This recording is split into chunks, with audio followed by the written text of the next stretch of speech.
পাবনা জেলার একটি ঐতিহাসিক ধর্মীয় প্রতিষ্ঠান পাবনা ব্যাপটিস্ট চার্চ এবং এর একটি শাখা হাইচার উপাসনালয় সম্পর্কে আজ বলবো। পাবনা ব্যাপটিস্ট চার্চ প্রতিষ্ঠিত হয় 1898 খ্রিস্টাব্দে। এটি পাবনা শহরের দক্ষিণ রাধানগর এলাকায় অবস্থিত। এই চার্চ খ্রিস্টান ধর্মীয় উপাসনা, সমাজসেবা এবং মানবিক মূল্যবোধ প্রচারের জন্য দীর্ঘদিন ধরে কাজ করে যাচ্ছে।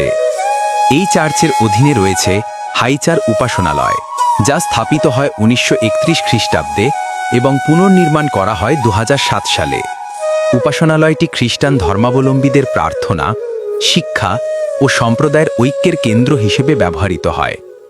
নিঃশব্দ ও মনোরম পরিবেশে গড়ে ওঠা এই দুটি উপাসনালয় শুধু ধর্মীয় স্থান নয়, বরং এটি শান্তি, ভালোবাসা ও মানবতার প্রতীক হিসেবে দাঁড়িয়ে আছে পাবনা জেলার ইতিহাসে।